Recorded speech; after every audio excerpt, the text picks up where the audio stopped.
Welcome to the deep dive. Today we're really going deep on a force that, well, it shapes almost everything around us, the pervasive influence of capitalism. That's right. We're going to unpack how these fundamental human experiences, things we once thought were just part of life, Hmm. learning, health, connecting with people, even death, hmm how they're increasingly becoming, well, products, Yeah. subscriptions, revenue streams. It's a really fascinating pattern, and the info we're drawing on today comes from all over research, articles, just observing the world. Right. And this trend, this sort of commercialization, it pops up in so many different areas. What we want to do in this deep dive is show some surprising connections, maybe challenge some assumptions about, how value works today. Absolutely. And to kick off our first topic, education, there's this quote that just cuts right to it. Yeah. You don't go to college to learn, you go to prove you paid enough to matter. Oh, Kind of harsh, but it leads us straight into higher education. It used to be seen as, pursuing knowledge, but today, it feels a lot more like a business, almost like a subscription. the numbers definitely back that up. One really striking thing in U.S. colleges is this administrative bloat. Right, I've heard that term. What does it mean exactly? Well, it's about the huge growth in non-teaching staff compared to the actual professors. So get this. From 1976 to 2018, full-time administrators went up 164%, Wow. and other non-faculty professionals up 452%. Okay, that's massive. What about teachers? Full-time faculty only grew 92%, Yeah. which, barely kept pace with the increase in students, which was about 78%. So way more admin and support staff per student than actual teachers teaching them. Exactly. At top universities, it averages out to like one non-faculty employee for every 4 students, compared to one faculty member for every 11 students. So, yeah, 3 times more non-faculty pros per student. Any specific examples? Oh, yeah. Ah. Johns Hopkins. 7.5 times more non-faculty than faculty. MIT. Nearly 9 times more. That's staggering. And the cost impact. It's huge. College is unaffordable for, up to 70% of working and middle-class students now. And some small private colleges, they spend almost twice as much on admin as on academics, like 64 cents on the dollar for admin versus instruction. It really makes you wonder, doesn't it? Are degrees becoming these luxury brands? It feels like this whole shift redefines learning itself. Not about knowing things, but about having the credential. Hmm. It really does seem like prestige and who you meet, the network, that's overtaken actual proficiency and knowledge. That seems to be the direction, yeah. Okay, so from education, let's pivot to something even more personal. Yeah. Our health. Right. It's pretty striking how healthcare, maybe once seen as a right, now feels so much like a product, where being sick is actually a revenue stream. This part gets really interesting. Yeah, what's fascinating here is this big push in both medtech and pharma towards recurring revenue, subscriptions, basically. Medtech, for instance, used to have these big one-off sales of expensive machines, boom and bust. Right, like an MRI machine or something. Exactly. Now, they're moving to things like subscription services, device as a service, so you subscribe to use the device, get updates, support, plus software add-ons, data analytics. Ah, so it's ongoing. It gives them predictable income, builds stickier customer relationships, and sometimes it even helps get new tech adopted faster because the upfront cost is lower for the hospital or clinic. So it's less about the one-time sale, more about the long-term service contract.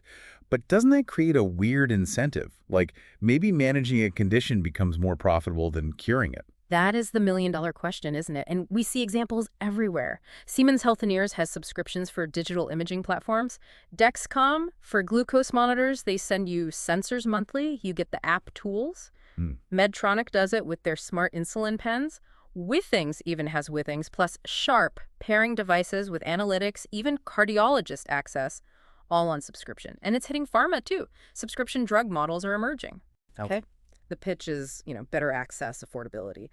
But for the companies, it's that predictable revenue again, which they argue fuels R&D. Yeah, but when the money flows from managing sickness, not ending it, it does make you question where the real focus of innovation lies. It feels like treatments win out over cures because, well, a cure is a one-time payment. A treatment can be a subscription for life. It's a complex dynamic. Your health is a product, Yeah. sickness a revenue stream. It's quite the shift. Mm-hmm. So if our learning and our health are getting wrapped up in market forces, what about the systems that are supposed to govern us? Politics. Right. Which leads to that critical question. Is democracy basically for rent?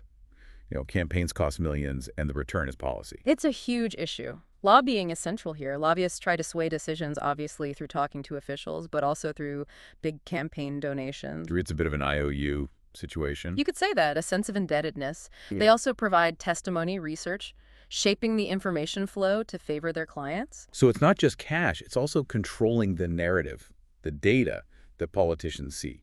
What are the consequences? Well, several negative ones. You get unequal influence. Money talks louder, basically. Well-funded lobbyists get more access. Right. That can lead to policy capture, where an industry's interests just dominate the policymaking in that area. Think regulations or tax breaks. Public welfare might take a backseat to profit. Then there's the revolving door. Officials leave government, become lobbyists, and use their old contacts. Yeah, you see that a lot. It erodes public trust, right? People feel the system is rigged. It also means grassroots movements without deep pockets struggle to be heard. Often leads to short-term thinking, too, and maybe weaker regulations overall. It paints a pretty bleak picture. Power imbalances, corporate influence. It makes that line resonate. It's not left versus right anymore. It's up versus down. And maybe we stopped climbing. That's a powerful way to put it. It's also interesting how this commodification seeps into areas you wouldn't expect, like faith. How even spirituality seems to be getting commercialized. Almost like even God has merch now. It's a really notable trend, particularly with the megachurches. Some sources describe them as like empires or finely tuned machines built to generate millions. Wow. The pastors often act more like CEOs, managing huge budgets. And it goes way beyond just passing the collection plate. Tithing, giving 10% of your income, is heavily encouraged. And that's often tied to the prosperity gospel, right? Well, give money to get blessings back. Exactly. The idea that financial generosity leads to divine, often material rewards. But it doesn't stop there. There's tons of merchandise. Like what? Oh, self-help books by the pastor, sermon DVDs, Yeah. music albums, branded T-shirts, mugs. Okay. Plus big-ticket events, conferences, special seminars, VIP seating. Those can cost hundreds, even thousands. What kind of scale are we talking about? It's huge. Over 1,650 Protestant megachurches in the U.S. Joel Osteen's Lakewood Church reported $90 million annual budget, $59 million in assets, 45,000 attendees a week. Life Church took in over $143 million in donations in 2018 alone. And the pastors themselves. Some seem incredibly wealthy. Some are, yeah. Kenneth Copeland's estimated net worth is somewhere between $300 and $750 million. Owns multiple aircraft. Creflo Dollar famously asked his followers for $65 million for a new private jet. And the controversial part is their tax debts. That's a big point of debate. They operate like major corporations in many ways, but as churches, they're generally tax exempt. No income tax, no property tax usually, no tax on donations or those merchandise sales. It's quite a twist, isn't it? Something as personal as faith being packaged and sold back. Not just in megachurches, but think about all the wellness apps, podcasts, affirmation coaches. Spirituality itself becomes a kind of commodity. Let's shift again to relationships. Dating. How love gets sorted through this sort of capitalist lens now.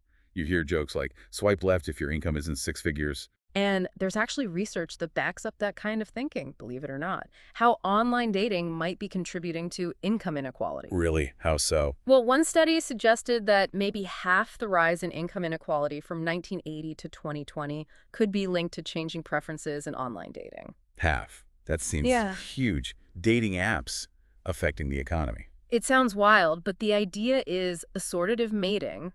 People are just much more likely now to marry someone at a similar socioeconomic level. Lawyers marry doctors, teachers marry teachers. Okay, that makes sense. And preferences have shifted, especially between 1960 and 1980 and continuing on. People increasingly value partners with higher income and skills. Education was the biggest factor than skills, than income. Which is different from the past. Yeah. Apparently back in, say, the 60s and 70s, men often preferred women with less income and education, maybe favoring more traditional domestic roles. Now, with more women pursuing careers in higher ed, both men and women tend to look for partners with similar achievements. And dating apps just make that easier. They make it easier to filter and find people like you. Yeah. So while they seem to offer more choice, they might actually perpetuate income inequality by making it easier to connect with those of the same or higher socioeconomic status. Leads to that kind of cynical take. We no longer fall in love. We recruit for co-branded lifestyle synergy. A bit bleak, but it captures that feeling. Okay, what about the justice system? How does money play out there? That phrase comes to mind. Justice isn't blind. It just squints at the balance sheet. That really points towards the issue of cash bail. It's a huge factor. How does it work, fundamentally? Basically, if you're arrested, a judge sets a bail amount. If you can pay it, you go free until your trial. If you can't, you stay in jail. Even if you haven't been convicted of anything. Exactly. It's pre-trial detention. So the wealthy can buy their freedom, essentially, while poorer individuals who are legally innocent remain locked up, sometimes for months or years. It disproportionately affects the poor. Just based on ability to pay. Right. And the scale is shocking. Between 1970 and 2015, the number of people jailed before trial went up 433%. Right now, something like 500,000 people are sitting in jails across the U.S., not convicted, just waiting. Wow. Are there other disparities? Definitely. Stark racial disparities. Black and brown men, in particular, often face higher bail amounts than white defendants for similar charges. Has there been any pushback? Any reform? Yes, there has been. Illinois actually abolished cash bail entirely in 2023. That was a big step. Okay. And other places like New Mexico, New Jersey, Kentucky, LA County, they've significantly reduced its use. But There's always a but. yeah, there's political backlash happening now. Some states are actually expanding cash bail, applying it to more crimes. Georgia is one example. They're even trying to criminalize the charitable bail funds that help people get out. Seriously, the group's trying to help. Yeah. And the argument's often used about public safety risks from releasing people without bail. Research suggests those claims are often greatly overblown and misplaced. It really hammers home that idea. Justice isn't blind. It's looking at the bank account. It seems that way in the system. Okay, let's talk work. The modern work world. That whole hustle culture thing. The worship of grind. Yes. Hustle culture. What is it, really? At its core, it's this mindset totally focused on productivity, ambition, success. Often, regardless of the cost. It's become almost fashionable to, work yourself to exhaustion or at least project that image. Where does that come from? Interestingly, some trace its roots back to certain strands of, Christian philosophy, particularly the Protestant work ethic, but often stripped of the explicitly religious parts. It's just deeply embedded in North American culture now. And it leads to this idea of toxic productivity. Exactly. That feeling that you have to be productive constantly, that your worth is tied to how much you produce, how much value you can extract from yourself. Rest, enjoyment, that's seen as lazy, almost immoral. Remember, idle hands are the devil's workshop. Yeah, heard that one. It connects to self-worth, too. Hustle culture often implies success proves you're worthy, which links back to ideas like Calvinism or the prosperity gospel, where material success was seen as a sign of divine favor. So you hustle relentlessly to feel or appear worthy. There's also that element of sacrifice, right? Glorifying burnout. Yeah, the glorification of self-sacrifice. It has echoes of early Christian asceticism, denying comfort for virtue, but now it's repurposed for achieving wealth, which is framed as the blessing. Of course, this often ignores the huge role of privilege, luck, and initial advantages in success. It's not just hustle. It's a really potent narrative, though. Makes you feel like if you're not grinding 24/7, you're failing. It's like you don't live to work anymore. You live to perform like you love working. That's a really insightful way to put it. So we've covered learning, health, politics, faith, love, justice, work. Yeah. What's left? Yeah. Death. Even dying is expensive now. It is, unfortunately. The final What transaction. are the costs looking like? Well, according to the National Funeral Directors Association, back in 2023, the median cost for a funeral with a viewing and burial, casket included, was $8,300. Okay, $8,000 median. Right. And that was up almost 6% in just 2 years. If you go with cremation, including a viewing urn, maybe a basic cremation casket, the median was $6,280. That was up over 8% in 2 years. So costs are rising. Is that faster or slower than inflation generally? Actually, those increases were a bit slower than the overall inflation rate during that time, which was around 13.6%. But the key thing is what those median costs don't include.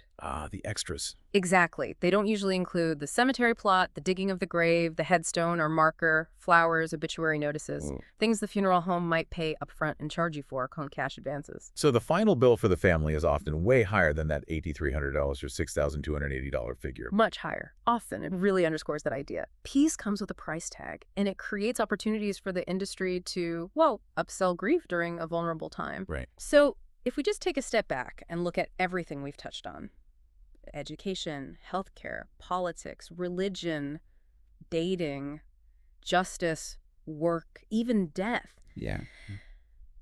You really see this consistent pattern, don't you? These fundamental human needs and experiences are increasingly filtered through this lens of transactions, profit, consumption. It Yeah. feels like a real systemic shift where market logic is creeping into parts of life that used to feel separate from it. So what does this all mean for you listening right now? We think recognizing these patterns, these transformations it's really crucial for making sense of the world today. Yeah.